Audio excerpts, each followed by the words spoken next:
For our door prize, we're giving away 2 tonight. We are, the first one's going to be The Death of a Pumpkin Carver. This is encourage you to come to pumpkin stacking on Saturday. Dave, would you pull Sure. it for me?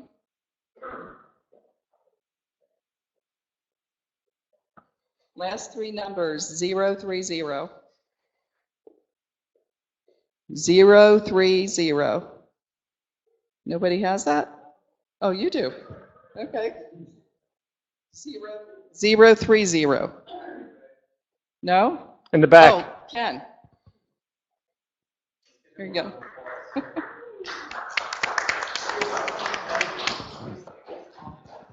Oh, and he gets a pumpkin with a. So now you have to go to the class so you know what to do with it. We have one more book, Ghosts of Cincinnati. You want to pick another ticket?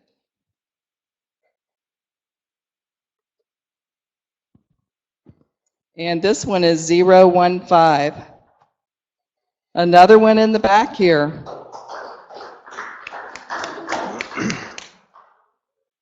There you go. Before I introduce our speaker, I just want to remind you, we will have questions and answers after the presentation. If you have a question, just raise your hand and wait for one of us to come to you to give you a microphone so that everyone in the studio, as well as those online, can hear your question.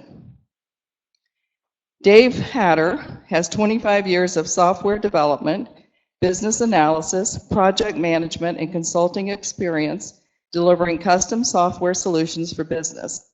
He has earned numerous industry certifications and a BS in Information Systems from NKU.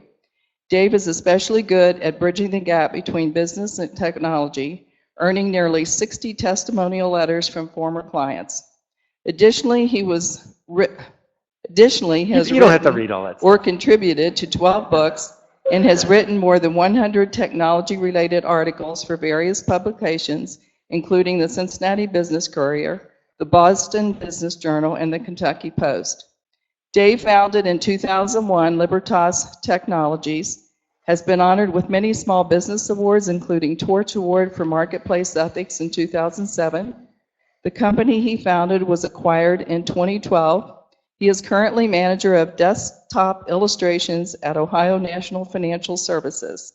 He has extensive experience as an educator and public speaker and has been an adjunct instructor at Cincinnati State Technical and Community College for nearly 13 years. Dave is a regular contributor on WXIX Fox 19 as the station's tech expert, and he can be heard every Friday morning at 6:30 a.m. on 55 KRC's Tech Friday segment with host Brian Thomas. Please give Dave a warm welcome.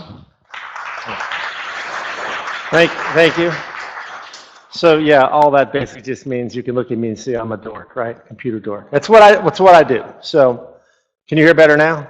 I don't know how much louder they can make that. That's probably about as good as it's going to get. So thanks for coming out tonight. I always appreciate the opportunity to talk about this stuff because I think it's extremely important. It impacts me in my business. Obviously, it impacts me as an individual, and it impacts my family. I have 4 kids, and I'm concerned about their future with the impact of technology and cybercrime, cybersecurity, et cetera. So we're going to get into that tonight. I tried to not make this overly technical.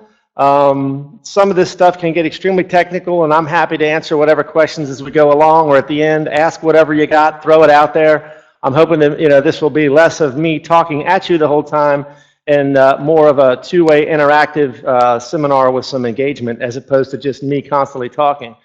So here are the things I want to talk about tonight. Again, I tried to keep this at a fairly high level. I'm going to go through a lot of stuff. I'm almost never short of words, so we could probably talk about this all night long if you really, really wanted to. I got an hour and a half, so I'm going to try to jam a lot of stuff in that amount of time. So I'm going to have to go pretty fast. If I'm going too fast, let me know. I'll be happy to try to slow down. I'm not going to read all these statistics to you. My guess is you're here tonight probably because you're aware that this is a growing problem, right? It's difficult to watch any sort of news, listen to the radio, read the newspaper, watch TV without hearing about some kind of data breach or some sort of new attack How many people here know someone that has been impacted by something like ransomware? I see a few hands going up. I know several people that have been hit with this, and one of the things I want to try to show you tonight is some concrete examples of the kind of things that are going on out there. Because here's the bottom line. The bad people know that the average person doesn't really understand all this stuff and really doesn't want to understand all this. How many people here really care about this, other than the impact it has on them? Okay, no. How many of you actually care about technology or cybersecurity, except to the extent that either A, it puts you at risk, I see one hand going up, or B, it makes your life better, couple hands. You know, most people really don't care. They just want the stuff to work, right? You want to get on your computer, your tablet, your phone, or whatever. You just want it to work. You don't want to have to know about all this stuff. I get that. Unfortunately, the bad people know that as well. And of course, they then use that against you to do things like install ransomware on your PC, keystroke loggers, and all the kinds of nasty things we're going to talk about tonight. And hopefully, some of the things that you can do to protect yourself from that. So, you know, I'm not going to read all these quotes to you either. And I'll make sure Nito or Betty have a copy of this presentation if you want it. But some of these I think are pretty interesting, and so many of these things like this. Ginny Rometty is the CEO of IBM. Cybercrime is the greatest threat to every profession, every industry, every company in the world. I think this is an important one here because as someone who spent their entire career writing software for just about everything you can possibly imagine, when you get into really complex software applications, you may have tens of thousands, hundreds of thousands, literally millions of lines of code written by a whole bunch of different people.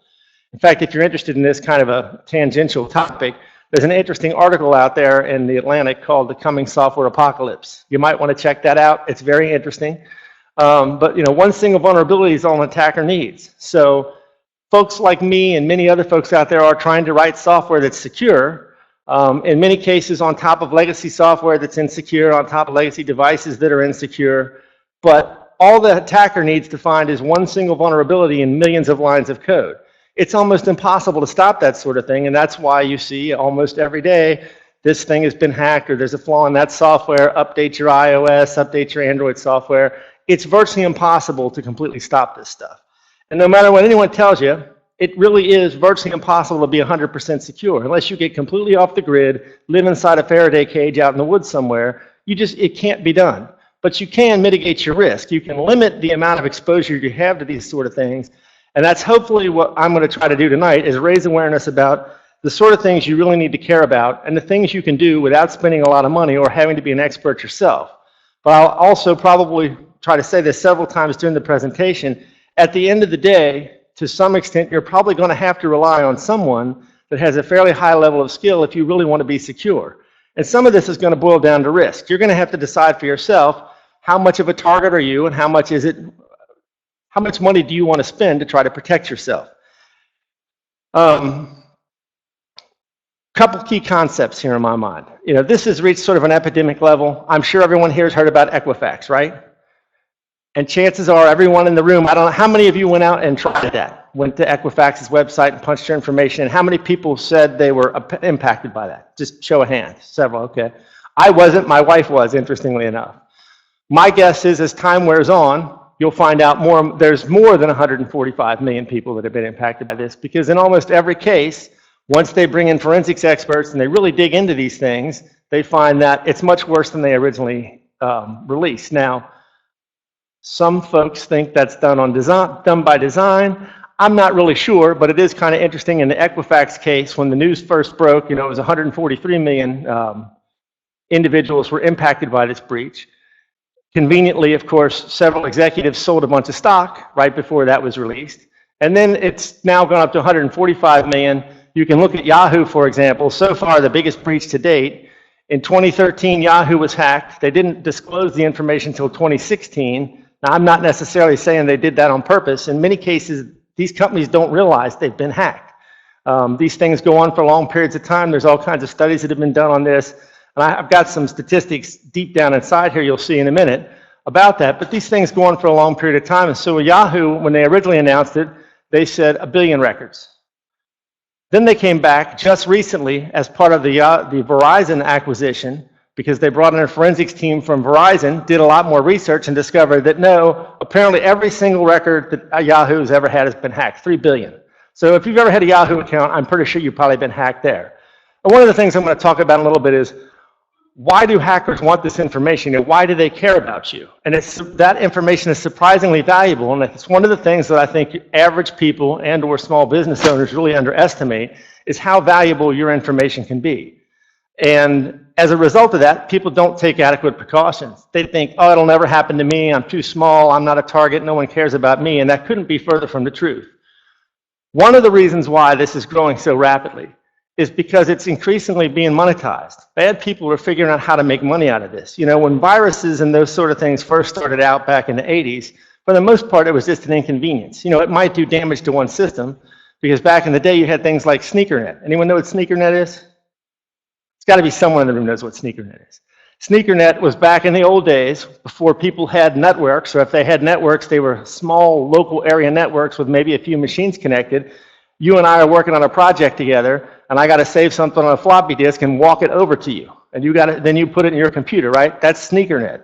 So the disk has got some kind of virus on it, it's transmitted to your computer through that. Obviously now, with the ubiquitous nature of networking, you know, we've got Wi-Fi in here. How many people here have a smartphone? Probably just about everybody, right? And obviously you're well aware, I'm sure, that you can use it virtually anywhere, or you can use public Wi-Fi, which is something we're going to talk about. That's generally something I would suggest that you don't ever do. But due to the ubiquitous nature of networking and the fact that all of these devices are generating enormous amounts of valuable information that people want to steal, the bad folks are figuring out how to make money out of this. So in the old days, when these things would happen somewhat, and there was less of a financial incentive and more of a, I just want to see what I can do, or I just want to be a pain in the butt and see how much damage I can cause to this one person. Now folks are making enormous amounts of money at this, whether it's governments trying to impact each other, or corporate spies trying to steal information, or someone that just wants to steal your personal information so that they can, for example, file a tax return in your name and claim the refund before you file your tax return. That's just one of the many ways that people will try to use your data. There's all kinds of different ways people are making money out there. And kind of segueing into what I said before, a lot of this is underestimated and underreported. Sometimes because if you're a company, do you really want to report that you've been hit with this? And there's, you know, different states have different rules around this, but do you really want that black eye? Do you really want to go out and tell your customers, oh, your information has been stolen? Well, of course you don't, right? And in many cases, these things are not discovered for extended periods of time. They go on for months or years before someone discovers they've been hacked. And the same could be true for you, unfortunately, and as an individual. You could have some kind of malware like a keystroke logger on your device, your phone, your tablet, your computer, that's literally capturing every keystroke you type in and sending that off to who knows where. Well, if you happen to log into your bank account, for example, or anything like that, with the keystroke logger capturing that information, now someone can come in and clean you out. There's so many different ways that folks are making money off this. It's long past the, I just want to see what kind of damage can I cause. They are making enormous amounts of money. And as I mentioned here, I'm going to come back to that slide in a second. This stuff is extremely difficult to prosecute because so much of this does not originate from inside the United States. These attacks are launched from offshore somewhere. They set up a server, they send out 100 million emails, they get a 1% response rate or 0.1% response rate. Let's say, for example, I can send out 100 million emails in a few hours. It's going to cost me almost nothing to do that. Let's say, again, 0.1% of those people click on that and they download some kind of ransomware, and I'm going to charge them $300 to unlock their PC and get their data back. Well, that's a lot of money, right? That adds up pretty quick. So let's say that 0.1% does that. They pay for it. In a day or two, that server's gone, and they're doing this somewhere else. They move around. They're not in the United States. It's extremely difficult to prosecute these people. When is the last time you heard about a high-profile case of someone that's doing this get prosecuted? My guess is never. Can anyone here name a single case? I mean, there are some. But generally speaking, like the guy behind Pirate Bay, he got taken down. But for the most part, these crimes go unpunished because it's too difficult to catch these people. We already talked about that, and then increasingly automated. So here's another thing folks that are not in this business don't really understand. Because of the monetization factor of this, there are now people who are building essentially malware tools, viruses if you will, that they sell to other people to use to hack your stuff. How many people here have heard of the dark web? Right? So the dark web basically boils down to out on the internet, there are websites that are not easily found. We're going to try to keep the technical mumbo jumbo to a minimum. They're not easily found. Bad people go there, they sell drugs, sex slaves, just about every kind of bad thing you can imagine. You can get out there, including tools that I can buy, or in many cases get free. I download it, I set it up on a server, I fire it up, and it just goes out and attempts to find anyone whose PC, tablet, phone, whatever, is not adequately secured and does whatever it is that it's trying to do. A lot of these attacks are automated. They're not somebody sitting in the basement working all night long specifically targeting you or you or you. They're basically just sort of carpet bombing to see, okay, I can probe and find, let's say, 10,000 computers that are running Windows XP. If you're still running Windows XP, you should take that computer out right now and shoot it with a 12-gauge shotgun, at least 15 or 20 times. Windows XP is just one giant security hole. Really, it's like a sieve. Okay, the thing is rotten. You need to get rid of it. If you're still running it, you're going to be hacked if you haven't been already. I'm telling you, you need to get rid of it. Get anything but Windows XP. Not because Windows XP itself was necessarily bad when it was created, but like I said, you're talking about millions of lines of code. It's now old. Microsoft does not patch it anymore. Whatever flaws it has or what it has, the bad people know this, and they constantly are trying to exploit it. So anytime you have something as old as Windows XP or older, you're basically asking yourself for trouble. One other thing on, I guess the one bright spot of all of this, because I always sort of feel like Davy Downer. I talk about this stuff and it's like nothing but bad news, really, and how you really ought to get off the grid, go hide in a cave, that sort of thing. There is a massive skills gap here. You can go out and see different statistics from people like the Bureau of Labor Statistics, but there are 1 million job openings in 2016 related to cybersecurity. That's expected to increase to 1.5 million by 2019. So it's a great field to get into if you're looking for a job. If you have a younger person in your family who's thinking about what do they want to do with their life, this is a good place to be because these jobs are not going away. There's a lot of opportunity there, and they all pay fairly well. So that's the only bright spot I have in this whole presentation, unfortunately. The rest of this is mostly going to be a major bummer. So hopefully, it won't be too depressing. So there's all kinds of threats out there. I'm going to try to touch on each one of these things to some degree. Again, if you have other things that I don't touch on you want to talk about, feel free to throw it out. My intent here is to answer whatever questions you have and try to have, when you leave here, that you at least know enough that you can ask someone else the right questions, whether that's get on Google or talk to your computer buddy, or possibly call some consultant that specializes in this thing. You're not going to walk out of here and be an expert on this. Hopefully you'll know enough that you can ask the right kind of questions and make sure you're doing the right things to keep your devices, your family's devices secure. So what I would call some guiding principles. Now this is just my opinion, okay? But I will tell you right now, one of the best things you can do for yourself is always maintain a healthy dose of skepticism / paranoia. There are lots of bad people out there. Like I said, a lot of this stuff is automated. They're not trying to target you individually. They're just blasting this stuff out, knowing that even if a small percent of people are successfully hacked, they're going to make a lot of money because they can literally hit millions of people at virtually no cost to them. So anything you do, assume a healthy dose of paranoia. How many folks here have gotten the call? I love these things. I like to mess with these people, where you answer the phone and it's somebody telling you they're from Microsoft and that your computer's been hacked. There's got to be at least a few people in here who've had this, right? I love these calls because I'll see how long I can keep them on the phone. I'll just start saying all kinds of really stupid stuff and see how long I can keep them on the phone. Microsoft is not going to call you and tell you your computer's been hacked. The sheriff's office is not going to call you up and tell you that you need to go online right now and enter a credit card to take care of some kind of lawsuit or something. These kind of things do not happen. The IRS is not going to call you and tell you, oh, we're going to come repossess your house or whatever, you need to enter a credit card number now. But bad people can buy all of this data and make it easy to target you, whether it's more of a old school social engineering scam like that where human beings are actually calling you, or it's some kind of automated phishing. Skepticism, be skeptical, assume it's probably fake. You will be much better off to assume that something is fake and do the legwork on your own to determine that it's not fake than to assume it's real. Perfect case in point. For many years, I was on the Northern Kentucky Chamber of Commerce Board of Directors. And they, to their credit, exposed this when it happened. I accounting person they had on staff at the time, this was about 6 years ago, got an email. We're going to talk about phishing in more detail here in a minute, and I'm going to show you some fairly good examples of what you should look out for. She got an email that looked like it came from Fifth Third Bank, which was the bank they were using at that time, okay? So it said, I don't know, some ridiculous thing, you've got to do this now. So she clicks the link, goes to a website that looks close enough to the Fifth Third website that she assumed it was real, entered the username and password, and in about 2 minutes, $150,000 was gone.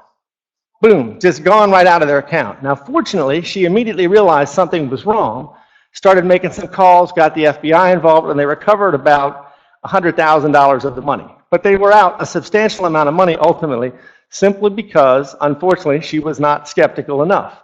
This kind of thing is happening every day. Another key tenet in my mind, if you're not paying with money, you're paying with data. Most people who are capable of building apps, software applications, whatever you want to call them, computer programs, do not do it out of the goodness of their heart. I'm not saying there aren't some folks out there that will, but the vast majority aren't sitting around thinking, hey, I think I'll make Candy Crush 72 out of the goodness of my heart and give it to you because I just want you to be able to waste a lot of time playing some stupid game on your phone. Right? They're not doing it for fun. They're doing it because either A, they want you to pay for the software, or B, they want to collect data from you that they're going to use somehow. Possibly in a perfectly legitimate way, possibly in some kind of nefarious way. It's hard to say, but they want your data because the data is valuable. They can aggregate it. There are companies out there, Equifax, sort of in this role, companies like Axiom, they're just data brokers. All they do is capture data.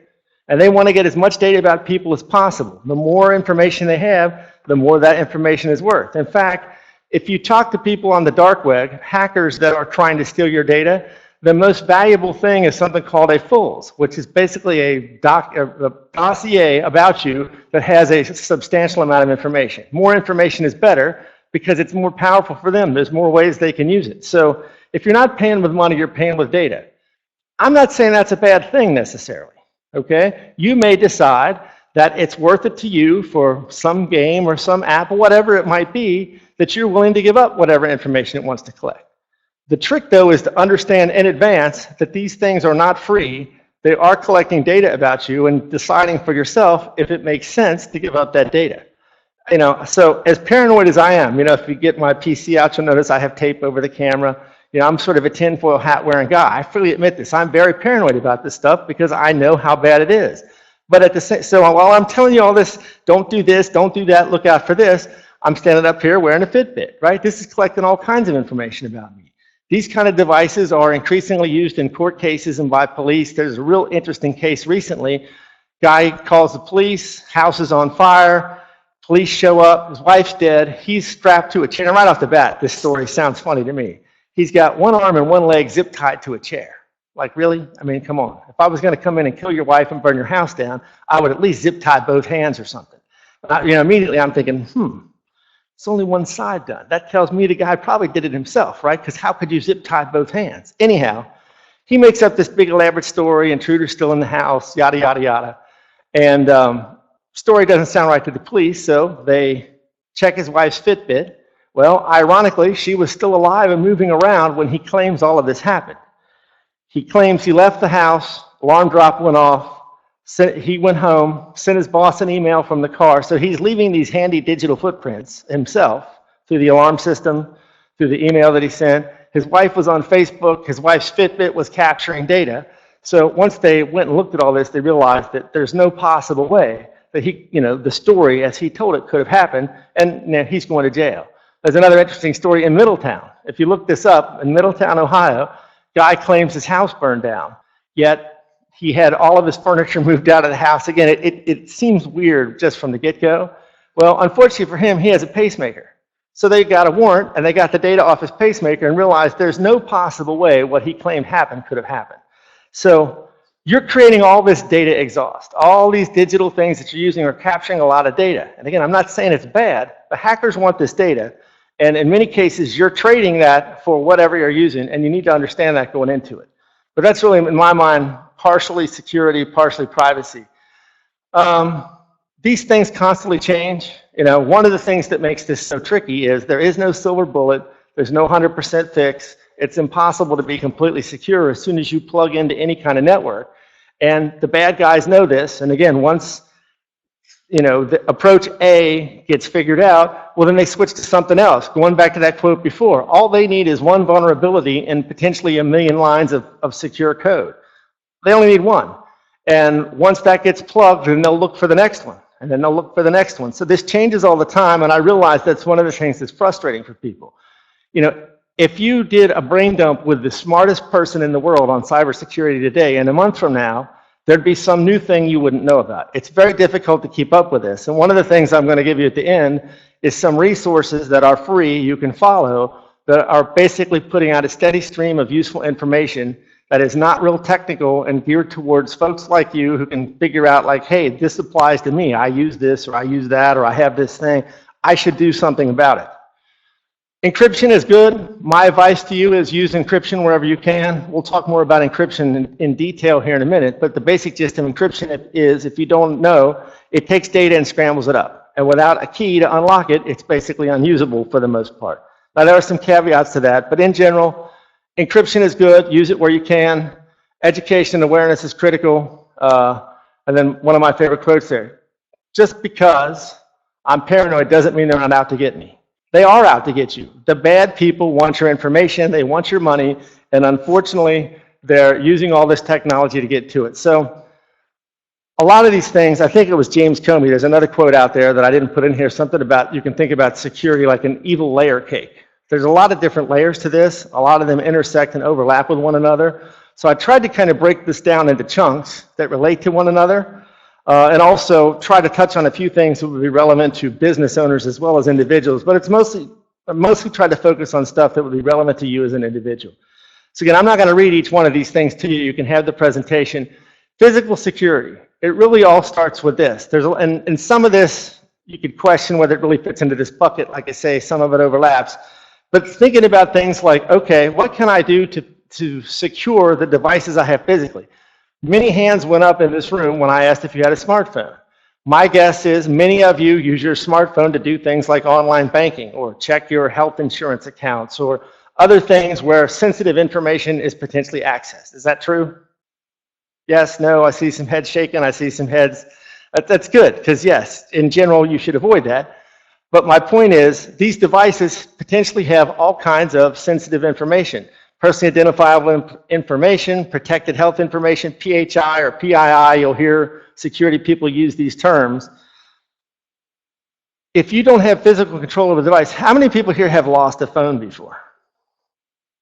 Well, a few hands went up. Admittedly, as much as I hate to say it, I have lost a phone before. Don't know what happened to it. Maybe it was stolen. I don't know. All I know is it was gone.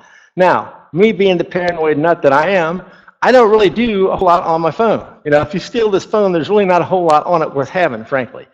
But a lot of people practically live on their phone. How many people here have kids or grandkids who, whenever you see them, their entire life is like this? I mean, they don't even know how to exist. Yeah, I see a lot of hands going up. Again, I have 4 kids myself. I know how this works.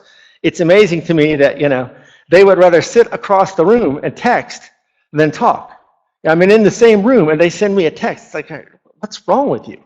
Why would you want to type on that stupid little screen when you could just open your mouth? And not to mention, not leave a record of whatever it is that you just said. But, that's another story. Physical security, doing things like making sure that the devices are managed in such a way that they don't get lost. Making sure that you do things like use a PIN or password or whatever it's called on your particular device. And using something that's going to be as secure as possible. Now, I know that's a pain. We're going to talk more about passwords in a minute. I know people hate changing their passwords. They hate all the password advice. And by the way, the whole thinking on passwords has recently sort of been upset by one of the guys who created all the rules around passwords. But you got to do this sort of thing, because if you don't have a password on your phone, someone can pick it up and just take whatever they want, right? Anything that's on the phone, they have access to. Your computer, you should have some kind of password. Now, again, without getting too technical, there are often different levels of passwords you can set. I'm going to tell you, as painful as it is, more is better than less. If you really want to be secure on a computer, set a BIOS password. So before they can even fire up the operating system, they got to know the password. That's pretty hard to break. It's not impossible, but it's pretty hard to break. But these things are a pain, and I understand that, and that's why I'm going to go back to what I said before. You're going to have to decide for yourself. What level of risk is acceptable to you, because you cannot completely eliminate all the risk. And then what are you willing to do to try to mitigate that risk? How much are you willing to spend? How much time are you willing to invest? How much are you willing to learn about this yourself? But as a general rule of thumb, I'm going to tell you more is better than less. There are bad people that want to steal your stuff. Avoid weak passwords. So again, as I said before, the rules on passwords have kind of recently been upset, but there's some general best practices that you can assume you should follow. Now, I'm going to go ahead and ask the question, and I know some of you won't want to admit it, but how many people here basically use the same password on every site? I see a few hands going up. That's good. Hopefully we're all being honest here, and it's only a few people. Because think about this for a second. If I'm using the same password on Facebook and email and my bank and my health insurance company and so forth, if someone can get the username and password for one, well, they can basically break into everything. Bad people know this. Bad people know that most people use passwords like 1, 2, 3, 4, 5, 6, or their spouse's name or their dog's name, information that is often either easily guessable, easily acquirable from Facebook or other public sites where you're posting this information yourself, or by buying it off the dark web from someone that's been hacked like Equifax. Right? They know that. So if you're using the same password and account information across multiple sites, you are basically just asking for disaster. Now, I know it's a giant pain to have all these different usernames and passwords. You can use password managers. There are ways to try to simplify this. But again, the super paranoid nut in me will tell you several of the most popular password managers. This is software designed to manage your passwords. So you can set it up so when you want to log into Facebook, it'll generate some ridiculous password and automatically do all this stuff for you. Well, LastPass is one of the more well-known password managers. Well, it's been hacked. Now, it's been fixed.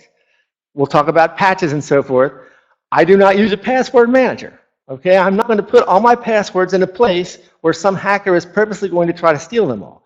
I'm not telling you you shouldn't, but understand the risks. Okay, I don't use one, doesn't mean you shouldn't.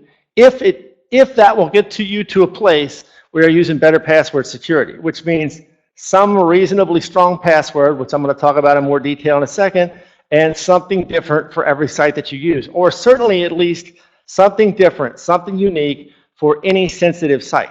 Again, if you're using the same password for Facebook and your bank, that is just, you are just asking for disaster. So this is an example of a fairly strong password. Now again, the new rules basically say you really don't need to go to this link with all these special characters. In the old days, it's got to be at least 8 characters, and it's got to be at least 10 characters, and it's got to be at least 12 characters, and it needs to be some combination of symbols, letters, and numbers, okay? Now, here's the thing. The longer it is, the harder it's going to be to crack. The more possible permutations, the longer it's going to take a cracking program to break it. You may not realize there are actually programs out there specifically designed for this purpose, where literally they can go through every word in the English language in, a matter of seconds. Now, hopefully, your accounts are set up so that they get locked out after a certain amount of bogus attempts. And I mean, there's all kinds of different ways that this can potentially be blocked, but some of it is outside of your control. If the site/platform you're using does not lock your account out after a certain number of bad attempts, or if they can get physical access to it where they can run one of these programs, they can literally generate millions of passwords very quickly. So longer is better as a general rule of thumb. But the new thinking is, you really don't necessarily need all this kind of crazy stuff here. So what this is, I'm using 3 instead of E. That actually says EmpowerU is the best. Okay, that's what that basically says. So, 7 is T, E is 3, although you can see I kind of mix that up there. Obviously, that's also very difficult to remember probably. And again, the new thinking is generally come up with some sort of phrase. Doesn't necessarily have to have all these replacements in it. Come up with some kind of phrase, ideally 3 or 4 words, that is unguessable about you. Okay? That will be very difficult to crack because the phrase is not going to be a word in a dictionary. And ideally, if you can do it in such a way that it will serve as sort of a mnemonic for you to remember what it is for that site, that's an added bonus.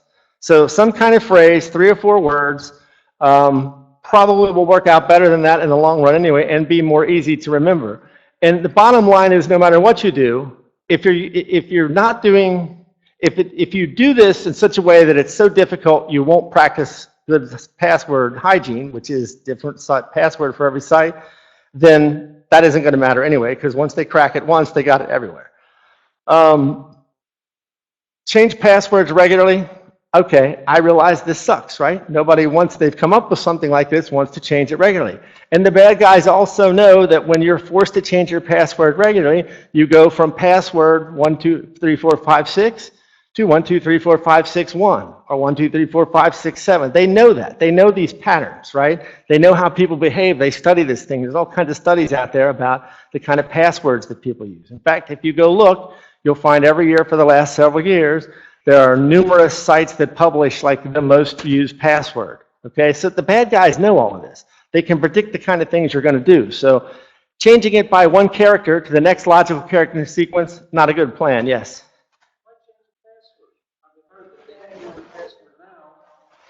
I'll repeat the question.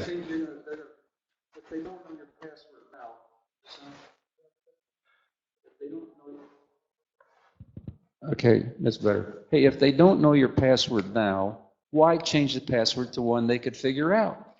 Well, if you change it to something of equal difficulty, it ensures that they can't already have it and use it. Here's the thing, if you just use the same password forever, there's no guarantee that won't have been stolen from somewhere. And all these hacks, in many cases, they're stealing unencrypted passwords. You can go look it up and see for yourself. So if they happen to steal your password, when you don't change it, then they just have free reign to your account forever. Now, I'm not telling you to change it every week. I'm not even telling you to change it every month. I'm just telling you if you continue to use the same password forever, if that password is ever stolen, or as computers get more powerful and it's easier and easier to crack more and more difficult passwords, eventually they're going to crack your password. Does that make sense? No. Okay. I don't know how I can explain it any other way, so I'm just telling you, experts in the field tell you that you should change your password on a regular basis, and many systems force you to change it on a regular basis. So, you know, if you don't want to do that, don't say I didn't warn you is all I can tell you. Biometrics, in many cases you can use things like your fingerprint, facial scan, whatever, as a security, as an authentication mechanism. Personally, not a big fan of this, because here's the thing. How do you replace your fingerprint if it's hacked somehow? Answer, you don't, right? How do you replace your iris scan? How do you replace your facial scan? So I'm not saying that these are not viable mechanisms at all, nor am I saying they may not be someday, but a lot of this stuff is still fairly new. And in many cases, if you haven't seen it, it's pretty interesting. So someone took a picture of Angela Merkel's finger and made a finger mold out of it and was able to log into systems using the mold they made from her fingerprint. Again, this stuff's all out there. You can look it up. I'm not making this up. In fact, it's already been proven that if someone is within 6 feet of you and they have a high enough resolution phone, they can literally take a picture of your fingerprint and use it to log in on some systems. So personally, not a big fan of this. I do not use any kind of biometric authentication myself personally at this point, because I just don't think it's basically ready for prime time yet. Social engineering, we already touched on this. This is going to be a recurring theme over and over again. Social engineering comes in many forms. It could be the phishing email that looks like it came from your bank.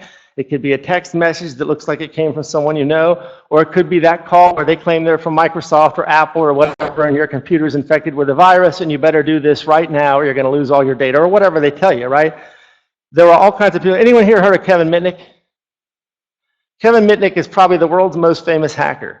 He was it kind of got started in the late 80s in something called phreaking, which had to do with basically using long-distance phone calls to do all kinds of stupid stuff. He was chased by the FBI for a long time. They finally caught him. He went to jail. He's written several books and is now sort of what's known as a white hat hacker. There's generally 3 types of people sort of involved in this. You've got black hat hackers who are the bad people. They're doing the bad stuff. You've got sort of gray hat hackers who are sort of in between, sort of in the murky lines of good and bad. And then you've got the white hat people who are out there trying to figure out what they're doing and stop these people. So Mitnick has kind of switched over. He's on the good guy side. He's written several books. They're really pretty interesting. If you read his book, Ghost in the Wire, about all of the stuff he did and how they chased him and so forth, it's pretty fascinating. But one of the main things he did was social engineering. I mean, the guy had an unbelievable amount of guts. He would walk into a place like Pacific Telephone and pretend that he was an employee there, get like a phone directory, and then start calling people. Oh, I talked to this person, and he would know the names, and he could see like this person reports to that person or whatever, and he would just start calling. People are doing this kind of thing all the time, both by buying your phone number somewhere and calling you and saying your computer or your phone or whatever is infected, or again, they're sending emails, they're sending text messages, they're sending you messages over social media. How many folks here use Facebook? Okay, a few hands go up. So I'm not a huge Facebook fan. I use it, and when I first got on it, it took me a while to even get convinced to try the thing. When I first got on it, I wasn't on there too long before I got a Facebook message pop up one night. I can't really talk a whole lot louder, I don't think. I got a Facebook message that popped up one night from a woman who I don't really know, a Facebook friend. She claims that she's in England, and some terrible thing happened. I don't remember the specifics of it now. This was several years ago, and she desperately needs money. Can I send her some cash? Like, sure. If I believed that it was real, first off, I'm not sure how I would explain to my wife that I'm sending money to some woman in England. That would be difficult enough to explain on the face of it, but it was obviously a scam. And about 2 hours later, she realized her Facebook account had been hacked, and hackers were basically just blasting this stuff out to everyone she was connected to, hoping to get some kind of money out of it. So that's a perfect example of social engineering. This stuff is going on all the time. And again, I wouldn't have sent the money anyway because I really didn't know her that well, and I could not possibly have explained that to my wife. Another thing that sort of fits into the physical security, I don't think people think about this enough. How many people here have switched from one phone to another? Or switched from one computer to another, one tablet, whatever? What did you do with the old computer? Well, that's good. That's a good place for it. Many people will donate them to charity, they'll set them out for the garbage or whatever. The information on your computer is valuable to people. There was a study done, I don't have all the details in here. Some MIT students went out and bought about 150 used hard disks, the storage mechanism from inside computers. This has been 7 or 8 years ago, maybe a little longer. They went around to used computer stores, they dug in garbage cans. Their whole purpose was to discover what they could discover from these hard disks, and to thus ultimately help people understand how important it is to make sure that they are sanitizing, sometimes it's called wiping devices before you give them up. Of the 159 or so disks they found, one came out of an ATM that had 5,000 bank accounts on it.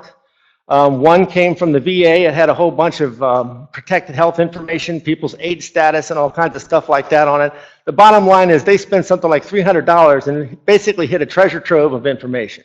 And they proved their point that people are not, and I think it's gotten a lot better since then because people are more aware of this, but my long-winded point about this is, if you have some device that you're going to get rid of, don't just give it away. Make sure that it is sanitized, it's wiped, the data on it has been destroyed. There's all kinds of different ways you can do that. I've listed some of the ones here. Now, to some extent, it's going to depend on what do you want to happen to the device, right? If you intend for someone else to use it, well, the shotgun or hammer approach probably isn't going to work too well because it's not going to be usable after that, nor will they get a really strong electromagnet and degauss the thing, right? It's not going to be usable after that. So if you really want to permanently destroy it, throw it in a shredder. There are companies out there that will, e-cycling, they'll recycle your equipment, and they'll give you a certificate of destruction on that data, right? Now, you have to trust them. I would not trust them personally. That's just me. But my point is there's all kinds of things you can do to try to secure the data. If you want the device to still be usable, then there are things you can do like encrypt the data and destroy the key, and then someone can just reformat the drive or whatever. Or you can use disk sanitization tools. Now this gets a little complicated. There's a bunch of dispute over how many times the software has to run to destroy the data. And it depends on whether it's a solid state disk drive or a regular old electromechanical disk drive. But there's software out there that will permanently wipe the data on your device. And my point is, before you give away a computer, before you give away a phone, tablet, whatever, you need to make sure that if there's any data on it, my advice to you is to wipe it. And if you don't know how to do it yourself, find someone that you trust that can. There's, again, plenty of tools out there, plenty of people that can help you with this, but you may be giving up valuable data that someone will ultimately use against you in the long run. A couple other things that sort of fit into the physical security bucket. Firewalls. Okay, a firewall in the most basic terms is software or hardware that's basically trying to keep the bad guys out of your PC, out of your network or whatever, okay? When you talk to IT people, they'll usually have hardware firewalls and potentially software firewalls, but they're trying to keep the bad people out, okay? Nowadays, on your computer, if you have a Windows-based computer, any newer versions come with Windows Defender. It's got its own built-in firewall. And there's plenty of other software makers who make firewalls like Zone Alarm. Okay, you need to have some kind of firewall. Again, the whole gist of the firewall basically is keep the bad guys out, but let you do whatever you need to do. Now, again, Windows Defender is free. One of the things I try to include in here, and I realize that's kind of hard to read, and you can have the presentation, PC Magazine, and that makes me think of another point I should have made earlier. Before, when I said the comment about if you're not paying with money, you're paying with data, okay, there are, in many cases, free software for everything you can think of out there. Anti-malware software, firewall software, games, you name it, there's probably something free out there. And in many cases, these things are literally nothing more than just hoovers to suck up your information. Organizations like PC Magazine, ZDNet, CNET have editors who review this sort of stuff, right? They have professional security people, they have professional programmers that are getting paid to review these things. So they can vet the software, and you'll have a much higher degree of certainty that what you're getting is not basically malware disguised as a game or free VPN or whatever, some of the stuff we're going to talk about here. And where I'm going with this is PC Magazine every year basically ranks firewalls. So I would encourage, if you don't know what a firewall is, don't know if you have one, you should have one, and a good place to start, go right there. You can see their recommendations. If you have Windows 10, it has Windows Defender in it, it has its own firewall.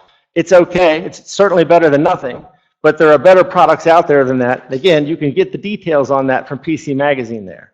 And you'll see that's kind of a recurring theme. Here's an example of Zone Alarm. That screenshot's pretty old. But what this is showing you here is a log. And you can see in a relatively short period of time, so this was 3/10/2016, all of these are inbound attempts to connect to a computer. Again, my point being, these things are automated. This stuff is going on all the time. They're probing for computers that are online, devices. I'm just going to generically call them devices. PCs, tablets, your Internet of Things devices, baby monitors, refrigerators, thermostats, all this stuff that's, quote, smart now, it's all online. They're probing for these things, right? And then they'll know, okay, this machine has Windows Vista version X. Well, there's a known list of vulnerabilities in that. Does this machine have that vulnerability? Yes. Well, I'll come back to it later. Or again, a lot of that's automated as well. But again, I know that's hard to read. You can see in a relatively short period of time, that's the span of less than an hour. All of these are inbound attempts to connect to that PC that firewall blocked. So you need a firewall. Wi-Fi security. Okay, who here has Wi-Fi at home? Probably just about everybody, right? Because it's super convenient now. Okay, Wi-Fi really fits in my mind into two buckets. There's your own Wi-Fi network and what you need to do to keep it as secure as possible so that folks can't break into the devices in your network, and having a firewall is part of that. And you can use the Wi-Fi router as a firewall to some extent. The other part of it, and I'll come back to it later, is then you using public Wi-Fi. In some cases, public Wi-Fi is literally nothing more than a honeypot for bad people to steal your stuff. And again, Dave Hatter being the paranoid nut that he is, I don't ever use public Wi-Fi. Literally never. I will not use it. Because in many cases, there's someone bad sitting within range of that, and they're trying to suck all the information down. There are people setting up Wi-Fi routers that look just like the Wi-Fi router at the Marriott or the Panera or wherever. You connect to that thing and they're just sucking everything you do right off of it. I do not use public Wi-Fi. Now, I'm not telling you don't ever use public Wi-Fi. I'm just telling you there's a lot of risk with it. You need to understand that, and my advice to you would be don't use it unless you know what you're doing. Certainly don't log into your bank. Don't log into your insurance company. Don't do anything of any sort of sensitive nature over public Wi-Fi. You were just asking for trouble. If you need to do something like that while you're out and about where you can't be on a relatively secure known network, use the data plan on your phone.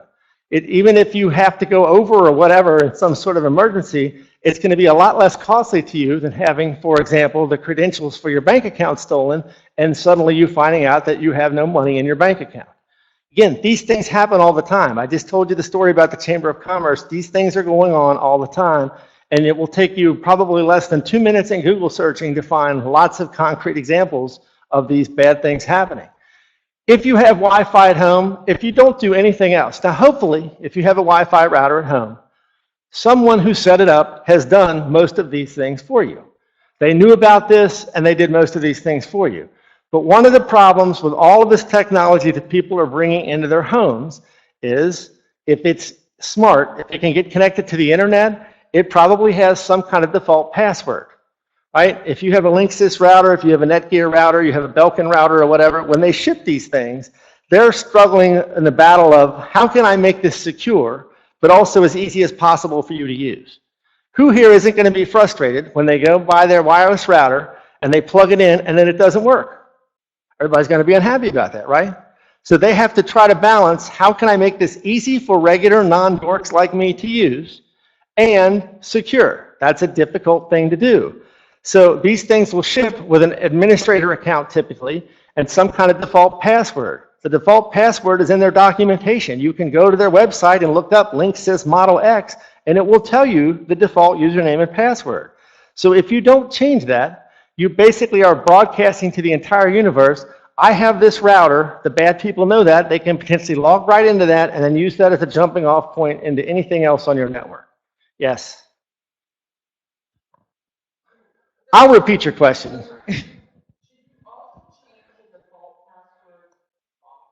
Should you also change the default password often? Well, I would suggest to you, yes, on some sort of regular basis, you should change it. Now, I'm not saying, again, change it every month. I realize that's a pain, but using the same password forever is a recipe for it being cracked. So yeah, it would be a good idea to change it on some kind of semi-regular basis. The second most important thing you can do, because the rest of this gets somewhat technical, and you may have seen just this week, WPA2 had a big flaw in it. There's a flaw in it that basically left it all wide open. So, you know, 1 line of code, 2 lines of code in a million has some kind of flaw that the bad people eventually find. Keep your firmware on your device updated. This is going to be a recurring theme from everything else I talk about tonight. Whether it's your phone, your tablet, your smart refrigerator, your smart TV, or whatever, there's software inside these things. And A, it has flaws that the bad people are constantly looking for. B, it has bugs that are just problems that need to be fixed. And C, they're adding new features to the stuff on a fairly regular basis, in most cases for any product that's relatively new, right? A lot of times people don't realize that their smart TV has software in it that needs to be updated, right? The bad people discover a flaw in Samsung Smart TV X. You wouldn't think this, but if your smart TV is connected to your network, if it's on your Wi-Fi, if it's plugged in, the bad people can literally hit the TV, jump into your network, and do whatever they can do from there. Most people don't have really super secure networks once someone is in it, so if they can find an open device, they can jump right off of that into something else, whatever that might be. So you have got to apply the patches, the updates, the firmware fixes on a regular basis. Again, this becomes the trick then of how do they make that simple for people? In many cases, you've got to reboot the machine when you do that. You've got to know how to get it. You can't just hit a button. So that is problematic, but it's one of the things most people overlook. Now, they've made it easy in Windows. They've made it easy in iOS. They've made it easy in Android. For the most part, these things either are or can be automated. They'll just do their thing if you let it. But on a lot of these other devices, something like a router, again, some sort of smart light bulb you bought from Philips, your new smart refrigerator that's going to report to your insurance company all the mayonnaise that you eat and all that kind of great stuff. These things need updates. If you're not applying the updates, you are absolutely, positively asking for disaster. I cannot stress enough how important these two things are.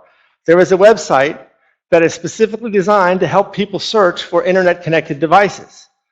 Okay, and that's its whole purpose. So someone can go out and say, I want to find everyone that's got a Netgear router X. And if that has been found and cataloged in this database, it will show up. For a while, there was a major problem with baby monitors from a certain company. Some of you may have heard this story. The baby monitors were hacked and people were talking to people's kids in the room and this sort of thing. You know, you could go out and search for anyone that had one of those baby monitors connected to the internet. This is more technical mumbo jumbo. I'm going to skip that. But having your wireless router configured correctly and locked down is very important to make sure that someone can't get into the devices on your network. There are plenty of stories out there where because of incorrectly configured or poorly configured routers, there's a well-known case where a guy hated his neighbor. So he basically got into his network, downloaded a bunch of child porn. Where do you think the FBI showed up? Well, at the neighbor's house. Now, eventually, they were able to determine that this guy didn't do it, but how would you like to have your door knocked on by the FBI saying, you know, we suspect you of hosting child porn or some other equally hideous, horrific kind of thing? So by not, now, and I realize these are like doomsday worst case scenarios I'm laying out for you here, Davy Downer, I know that, but these kind of things happen. Again, you have no trouble getting on Google and finding plenty of real world examples of this kind of thing happening all the time. Not purely security related, but backup. I would strongly advise you to have some kind of backup. If you have anything you want to keep, whatever that might be, family photos or whatever, you need to have some kind of backup plan. It could be as simple as, you know, some kind of cloud storage somewhere, some sort of external disk. But I also want to point out, you have to be careful about how you do this simply because a lot of new ransomware that's out there will attempt to get your backups as well. Right? One of the defenses of a backup, besides the fact that equipment eventually fails, right, is that you get some kind of ransomware, you don't want to pay the ransom, well, that's fine, I'll just go to my backup. If your backup solution, whatever that is connected real time all the time, the ransomware can go right to it. I know someone this happened to personally. They thought, oh yeah, I'm backing this stuff up, I'm set. Well, they had an external drive that was plugged in all the time. It encrypted that too. And they decided they didn't want to pay the ransom and pretty much lost all of their data. So, you know, there's all kinds of different ways to handle this. But if you're not backing your data up, you're at risk. And even if you are, you need to be careful. I talked about encryption before. Without getting into too much detail, I mean, there are high levels of encryption that are basically unbreakable by any known technology. They're more difficult to use. They slow the system down more. There's a reverse risk with encryption. In general, I'm telling you encryption is good. I use Windows 10, my whole disk is encrypted. Right? If you can't get the password to break into my Windows 10 machine, you can't use the data on it because the entire disk is encrypted. Now, that does have a minor performance impact, but it's worth it to me to keep the data encrypted. I will tell you, when Windows 2000 came out, it was the first version of Windows that supported full disk encryption. I didn't really understand how it worked. Fortunately, I had the good sense. And I also did not have a backup, key part of this story. I had the good sense to just try it on one folder. So I encrypted it, then promptly managed to accidentally erase the encryption key that I needed and pretty much lost all of the data in that folder. Thankfully, like I said, I had the good sense to not encrypt the whole disk because I really would have been hosed at that point. But encryption is a good thing. Whether it's your phone, your tablet, or whatever, I would strongly suggest that you use it because it will help ensure that if someone does get to your device, unless they can crack your easily guessable password or get your encryption keys, it will be much more secure, potentially unaccessible. We already touched on some of these things. Some of this is really kind of geared towards small business owners. One of the things that people are impacted by all the time now is they just collect a lot more data. You know, chances are if you own a small business, you might be emailing spreadsheets back and forth with your employees, emailing spreadsheets full of information to other companies. You know, a lot of data is flying around via email. Email is inherently insecure by default. One of the other problems with all of this technology is much of this stuff was created back when no one ever could envision how it would be used today. You know, email goes back to the late 60s. The web goes back to the early 90s. No one could envision how all of this technology would be used, so consequently, security really wasn't baked into it from scratch. So nowadays, you're in a scenario where all of this security is trying to be retrofitted onto it, and in many cases, it doesn't work that well. So people are collecting lots of information. They're creating lots of information, a lot of data. Again, data exhaust is a term you'll often hear. Your phone is pretty much tracking you all the time. Again, it's not necessarily a bad thing, but you just need to understand that, and you need to try to take steps to secure that data, whether it's encrypted, whether it's sanitizing the device when you get rid of it. People want that data. You know, one of the reasons why folks want to break into somewhere like Equifax, as I mentioned before, this idea of fools. Equifax is collecting all kinds of information about us. You're not their customer, you're their product, right? Now, some people are customers of Equifax. You might use their ironic identity theft services and some of the other services that they provide that supposedly protect you from the very thing that happened to them, which I think is rather hilarious in a sick, dark sort of way. But they're collecting all this information because they sell it, right? They sell it to other companies. It's part of the credit report, et cetera. Obviously, the more detailed your credit report is, the more valuable that's going to be to a bank or someone that might want to loan you money or decide if they want to hire you. They want the information. So here's how that comes back to bite you, and why I say data is where the money is, and why this data thing is so important. And unfortunately, some of this is out of your control. You can't really control what information Equifax has about you necessarily, other than try to limit the amount of information that you put out there. They want that, though, because, as I mentioned before, bad people will do things like, I get enough information about you that I can log into the IRS and pretend I'm you, right? So I go to the IRS and I try to create an account as you or log in as you, and then it says, oh, forgot password. How many people have used the forgot password on a website before? I see a lot of hands going up. Okay. And when you go through that, in many cases, it'll do something like, well, answer these security questions, right? Like, what's your mother's maiden name? Or where did you go to high school? Or what was your favorite cat? Or whatever. They'll ask you a series of questions that you answered at some earlier point, and in theory, only you know the answer to those questions, right? Well, if I can find that information on the dark web because it's been stolen from someone like Equifax, or it's been aggregated from many people buying all this information and building increasingly large profiles about each of us, then I can answer those questions correctly, log into your bank, log into the IRS or whatever, and I get your tax refund. Now, fortunately, the IRS has taken steps to try to stop some of this. And, you know, banks have gotten much better at fraud protection. So now the big thing is health information. The healthcare system in general is way behind where the financial system is. So now if you go look on the dark web, personal or protected health information, PHI, again, you'll hear technology people talk about this, is much, much more valuable than something like your credit card number. How many people here have had their credit card shut off? I see several hands going up. I've had mine shut off a couple times, like went on vacation, didn't tell the bank. First time I tried to use it, they turned it off. So while that was frustrating, I'm thankful that they have that capability because it could have been some kind of fraud, right? They've gotten very good at that because they've now had a long time to figure it out. The health insurance space is way further behind on this sort of thing. It's a huge problem. And again, if you go out and look, you can sell health-related information for substantially larger amounts of money than something like a credit card.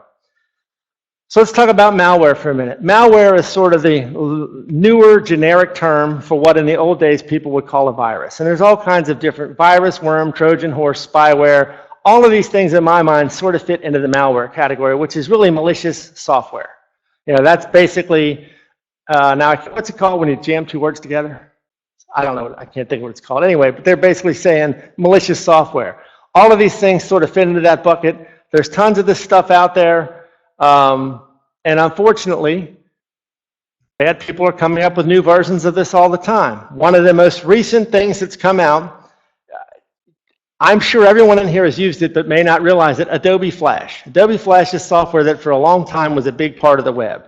It was used to build interactive, animated websites. Thankfully, it's slowly dying off because the thing just seems to be completely rife with security problems.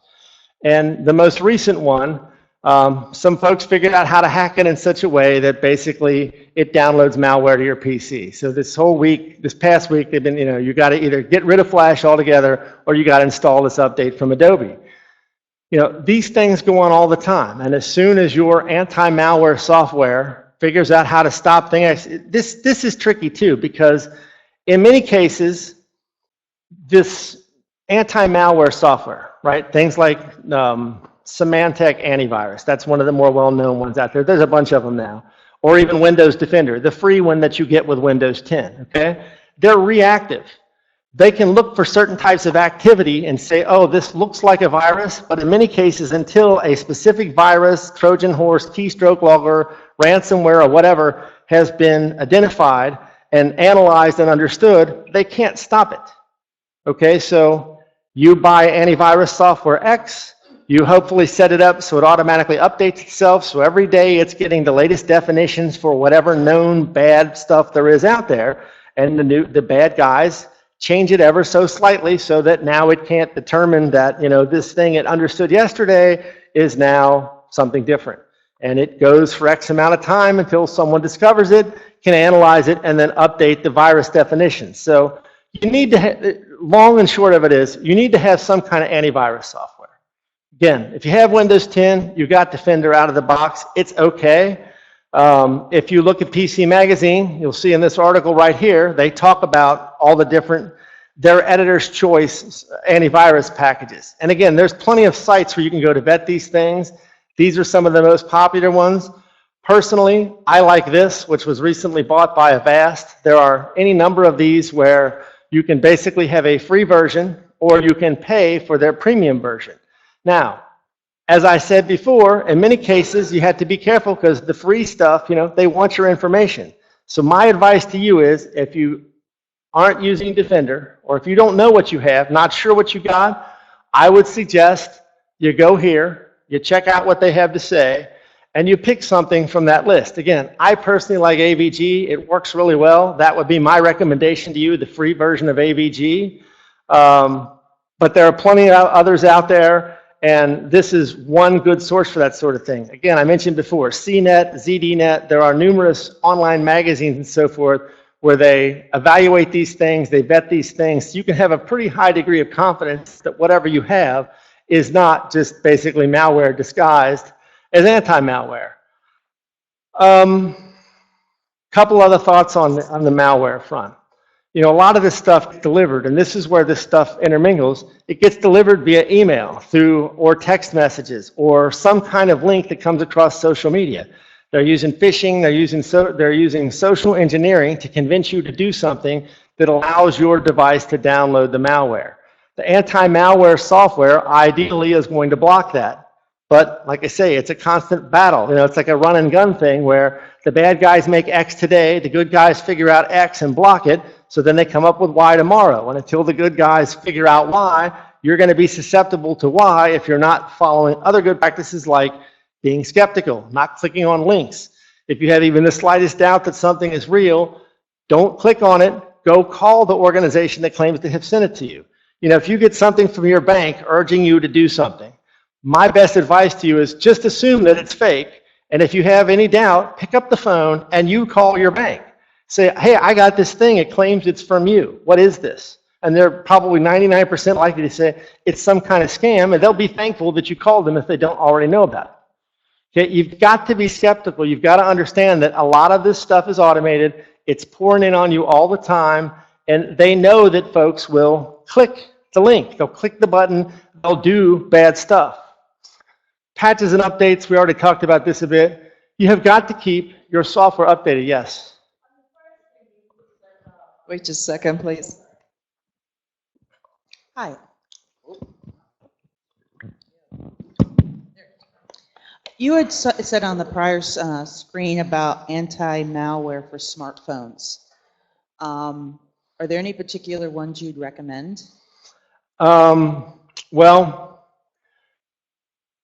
that's a good question because, iPhone in theory is not nearly as susceptible to this kind of stuff as Android is because of the way that Apple works with software vendors. But it's not completely impossible. My suggestion to you is, I'm an Android guy. I don't even know what's out there for Apple at this point. My suggestion to you would be go to a reputable place like PC Magazine, CNET, ZDNet, Apple, and Google, whomever is the vendor that makes that, and see what they recommend. And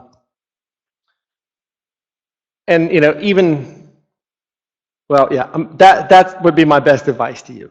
Go look for recommendations to make sure that what you're getting is something credible. You got to update stuff. I cannot stress this enough. You have got to install, when your phone tells you it needs to be updated, you should update it. The only real risk is that occasionally, when you do an update, it will break things, right? Microsoft, Google, everybody is occasionally put something out that wasn't quite right. Or your particular device has some kind of weird aspect to it. You've got some weird printer or something connected to it that's going to break when everyone else's works okay. There is at least a small risk that if you rush out and install the updates right away, you're going to break something. But as a general rule of thumb, also, this is why if you have a backup, won't be as much of a problem. But in general, you've got to install the patches, yes.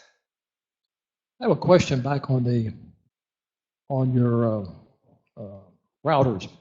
Yep. I've had a Lynx router for quite a few years. I understand recently there's a big flaw in it. Are they going to update that software, or should I go out and buy a new one? Well, I don't know the answer specifically. That's a good question. I don't know the answer. My guess is, depending on how old it is, no, they probably won't, because it's not in their financial interest to do it.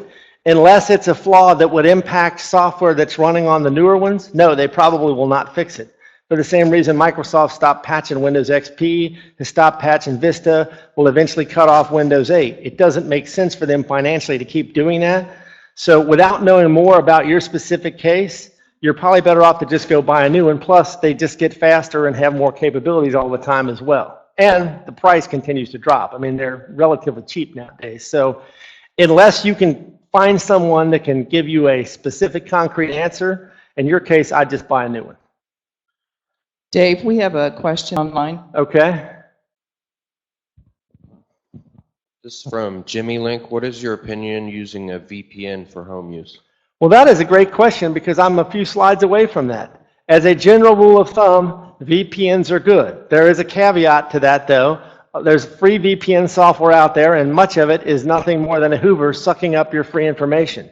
You know, in any kind of corporate environment, it's common for anyone who is accessing it remotely to use a VPN.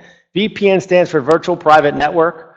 Basically, it's a piece of software that allows you to create an encrypted channel over a network. Over the internet, generally, is how it's used. So I'm here tonight. Dan was nice enough to let me use his office before this started. I VPN'd into my office, right? Before I can connect to any devices inside the network at work, you have to go in through a VPN. So you're going through an encrypted channel. All of the data being sent is secure. So yeah, VPNs are good. But again, my caveat is there's a lot of free VPN software out there for PCs, for tablets, for phones, and some of it really is nothing more than a lame attempt to steal your information. So when I get to the slide that's coming up here, I know we're going to run out of time. When I get to the slide about VPNs, I also have a link where you can go and see where editors, experts are vetting the software out there, so that whatever you do decide to use is going to be something that's quality and reasonable. You know, and since that question came up, I would also say, if you feel obligated to use public Wi-Fi, then I would not do it without a VPN. There's absolutely no way I would use public Wi-Fi without a VPN. You're just asking for trouble. Email. Email, everyone uses email, right? Despite the fact that everyone says email is dead and Facebook or WhatsApp or this thing's going to replace it, how many people here use email? Probably every day. Yeah, just about everybody, right? That's a standard mechanism for people to communicate nowadays.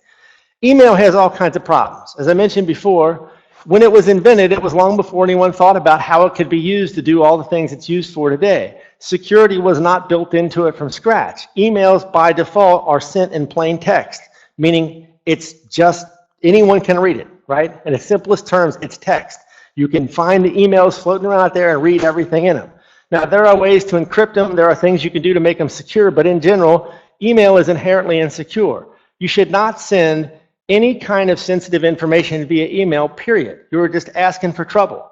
Do not send any sort of sensitive information via email unless it's encrypted and unless you can ensure that you understand how the encryption works. You're just asking for trouble. So bad guys know all of this. They've come up with all these great things like phishing and spear phishing and whaling. Each one of those is basically a form of phishing. Phishing in a nutshell boils down to you're going to get an email that appears to have come from some sort of credible source, your bank, your health insurance company, the sheriff's office, the IRS, whatever, okay? But it's not real. It's very easy to spoof. You'll hear the term spoofing when you talk to people like me, to spoof an email address. If I knew your email address, it would be very simple for me to go get my computer and send an email to someone that looks like it came from you. It's very easy to do, okay? So here's an example of phishing. And they've come up with all these really creative attacks for this. I told you the chamber story. That was a phishing-based attack where the lady got an email that looks like it came from Fifth Third, but it didn't. Here's an example, okay? Now, this is my City of Fort Wright account. And you can see here, This email is being sent in order to inform you that a new invoice has been generated for your account. Please see the attached file, and then there's a Word document attached to this. Well, this is a complete scam. I have no idea what this is, so of course I did not click it. But they've gotten real creative with man-in-the-middle attacks and so forth, where they'll send invoices to your finance department that seem real.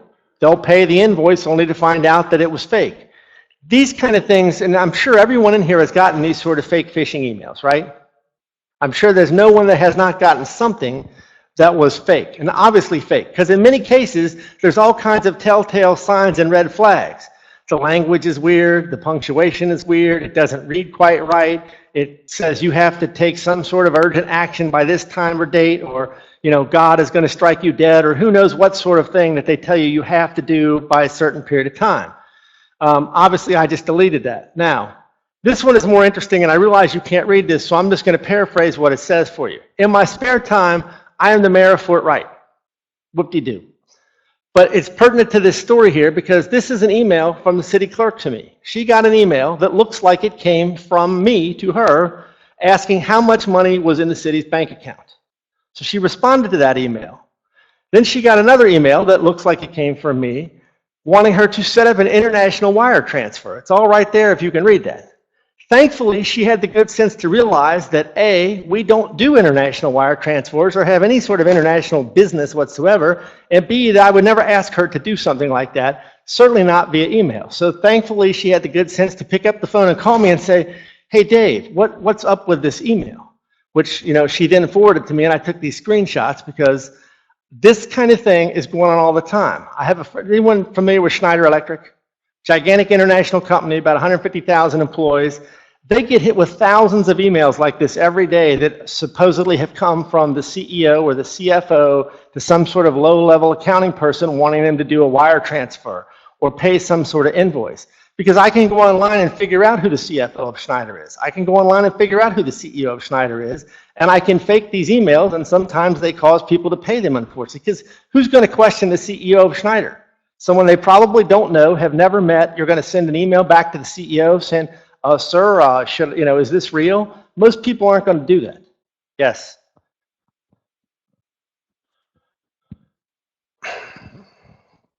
It's kind of a tangential question, but for people who've had trouble working with your customers, what's your impression of LifeLock?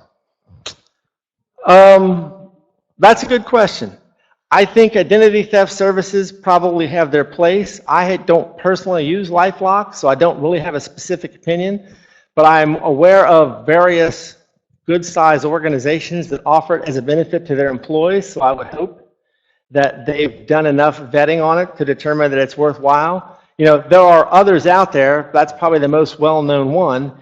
As a general concept, I think it makes sense. Fortunately, I haven't had to use one, so I don't really have a more specific personal opinion. Anything that happens via email can happen via instant messaging.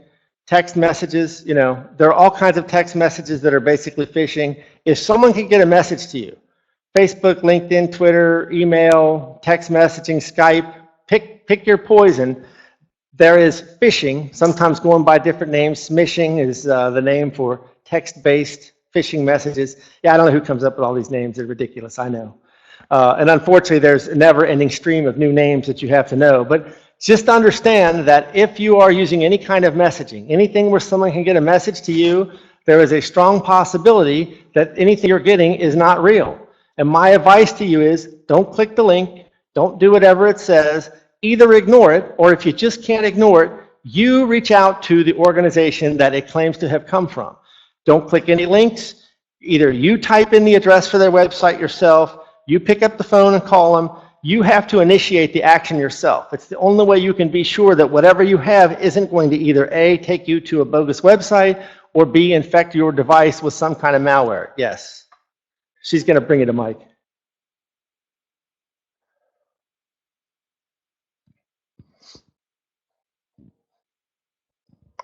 You can usually hover over the link and look in the lower left-hand corner to see the origin of the well, website. That's not bad advice, but the problem with that is, for example, if you get a text message, there's no way to do that.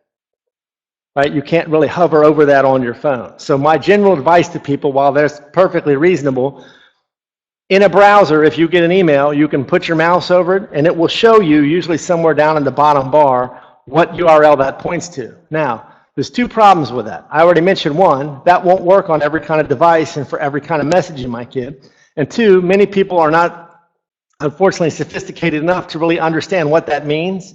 You know, as a general rule of thumb, if something says it came from Fifth Third Bank, when you mouse over it, it should go back to fifththird.com or whatever the domain name is. But I'm hesitant to give that advice to people because not everyone is sophisticated enough to understand the distinction. It all just looks like mumbo jumbo to them, so they don't necessarily know that that's not the same thing. But they should align. If it says this on the screen, but it says something else down there at the bottom when you mouse over it, there's a good likelihood, I would say a strong likelihood, that it's fake. Not necessarily, but very strong likelihood. But like I said, that won't work on something like the text on your phone. So you got a call, yes. For Wi-Fi in your home, the Norton's advertising a new product, Norton Core. What do you have to say about that? Unfortunately, I don't know anything about it, so I don't have an opinion. What does it supposedly do? It's supposed to protect all your products in your home that are on Wi-Fi. An extra layer of protection. That's my understanding. I would say, as a general rule of thumb, they know what they're doing, but I would probably try to go out and research it and see if someone has checked it out and what their thoughts on it are. I don't know anything about it, so I don't have a real opinion. All of the things we've talked about are coming to you via social media. Again, any sort of place where someone can reach you through some kind of network device, if it can be done via email, it can be done via instant messaging, it can be done through social media, you have got to be skeptical. And the bad people know that, you know, they'll come up with sensational headlines, they'll come up with these urgent things you've got to do, like yesterday, because of course they want to incentivize you to click it, and then bad stuff happens. So again, paranoia, skepticism, assume it's fake. If you really just can't let it go, you have got to initiate the contact with that organization. Mobile devices. We saw a lot of hands go up with smart devices. You know, we've already touched on some of these things. And like I say, a lot of these topics intersect and overlap with one another. You know, what can happen on your PC can happen on your phone. For a long time, phones in theory were more secure, but increasingly they're being attacked because think about this for a second. If you're a bad guy, do you want to try to write a virus, malware, whatever you want to call it, for a small base of people like, I mean, anybody here still got a BlackBerry? Everybody remembers for a while BlackBerry was the thing, right? So today, why would I bother to attack BlackBerry users unless I had some really specific thing I was trying to do, when I could spend my time trying to attack the tens of millions of Windows users, or the tens of millions of iOS users, or the tens of millions of Android users? So while all of these, you can't find a single software platform like that doesn't have problems and isn't constantly fixing their problems. It's an ongoing thing. My point is, as the user base grows, they become more attractive targets. Phones at one time weren't being attacked that much. Now most people, again, think about your kids. My kids never use a computer. They're always on their stupid phone. I don't understand it. Why would you do something like try to fill out a job application on a stupid screen that's that big? Why wouldn't you go use a frigging computer? It makes no sense to me, but anyhow, they do it. So all the stuff we've talked about all applies to mobile devices. I know we're about out of time. Here's the stuff on VPNs. Again, there's a good list right there of VPN software, virtual private networks that have been vetted. The cloud, you know, for a long time there was a lot of concern about security related to the cloud. You got a lot of players out there, but mainly Amazon with Amazon Web Services, Microsoft with Azure, and Google with their web services and cloud-based platforms. While a lot of folks don't want to let go of the control over their data, their devices, et cetera, in many cases, if you're a small business, Microsoft is going to be able, or Google, pick whoever you want, is going to be a lot more secure and have a lot more resources and money to throw at keeping that data secure than you're going to be able to have yourself. So while there are some things I probably would never personally put out in the cloud, or I would have to know like the infinite level of detail and security around how they're doing it. For the most part, you could actually get more security by using the cloud because, again, these vendors have a huge vested interest in keeping your information secure. The flip side, though, of course, is they're a much larger target. You know, would you rather break into Dave Hatter's crappy little computer at home, or would you rather break into Equifax and steal the records on 145 million people? Well, of course you'd rather break into Equifax. But despite my level of paranoia, I'm pretty sure Equifax is a lot more secure than me. Internet of Things, the last couple things I'll touch on, and then I'll wrap it up here. Again, we've already touched on this to some extent. People are plugging all kinds of devices into their networks, right, to do all kinds of things. Smart TVs, your phone is connected to your network, refrigerators, washing machines, all kinds of things that frankly make absolutely no sense to me. I don't know why I would need a smart washing machine, right? Why do I care about that? I'm not going to have a smart refrigerator because I do not want you to know what I'm eating. I don't want it scanning what's in there. I don't need to know that, right? Again, I know that sounds paranoid, but these things are being sold. It's great convenience, got all these great capabilities. It's going to save you time. It's going to do all this stuff. And I'm not saying that's not true. It goes back to what I said about the Fitbit and the data exhaust you're creating before. Understand that these things are capturing all kinds of information. Google Home. Does anyone hear the Google Home story this past week? Everybody know what Amazon Alexa is? Amazon Echo, right? All these personal digital assistants are out there. So Google has gotten into this space, and they're making a device, and the beta version of this thing was basically recording everything you said all the time. Now, they claimed it was a bug, and it was fixed this past week, but literally, if you plugged it in, it was sucking up literally everything you said and sending it to Google. There are any number of examples of people with Amazon Echoes where the TV sets it off, or their kids ordering something online. As I'm sure you can guess, do you think I have any sort of device like this in my house? Answer no, and I'm not going to anytime in the near future. But I'm not saying you shouldn't. Just understand the risks and understand that as you plug these things in, they have security flaws. She has a question. They have flaws. You've got to apply the patches. Anything you plug in is a potential jumping off point for a hacker to get into your network. They can take it over and use it to do nefarious things like botnet attacks. But go ahead. I had another question. So regarding smartphones, are they tracking everything we do in the sense of where we drive and? Unless you turn off the location capability, yeah, it's pretty much tracking. And everything. for example, with Android, you can go into Google and look and see pretty much everything you've done. So you can turn it off, or supposedly you can. Yeah, it's pretty much tracking everything you're doing. And while that can be a helpful feature for you, like for example, it can know where you want to go with its personal assistant and all this stuff. Again, this stuff is a double-edged sword, right? It can do a lot for you. It can provide a lot of convenience. It can make your life a lot better in a lot of ways. So I don't want to just say arbitrary or, without fail, this is all bad. But it also can be used against you in all kinds of ways you have never thought of, particularly when the data is stolen or something. A few years ago, there was a big story that hit the news about like celebrity nude photos. I'm sure some of you heard this story, right? Why? Okay, another tip, because I'm pretty well done here. If you do not want someone to know something, do not put it in any sort of digital form. Because even if you don't post it online, you don't email it, you don't send it or whatever, if it's in some sort of digital form, it can be stolen. You can lose the phone that has the nude pictures of you on it or whatever. So just don't do it, okay? But for some reason, people don't seem to get this, and they do this sort of thing, and then they're surprised when like the Google or the Apple iCloud account gets hacked, and the nude photos that they didn't realize were being synchronized out into Apple's cloud are now all out on the internet. So I mean, again, I realize people don't understand how this works, but if you do not want something out there, do not put it in digital form. Yeah. All right. So here you go. Remember this. That's my final quote for you. There's a bunch of resources. You can have the presentation if you want. I'm happy to stick around and try to answer whatever other questions you have. Thanks. The presentation will be online. I think it's up by noon tomorrow. Is that right, Andy? Should be up on the website by noon tomorrow if you want to go back and review it, and you can get the different addresses that he pointed out. Great class, lots of information. I hate to end it. We could have gone on forever. I can go on all night. It's all right. Thank you so much for coming. You're welcome. It was You're great. welcome. Thank you.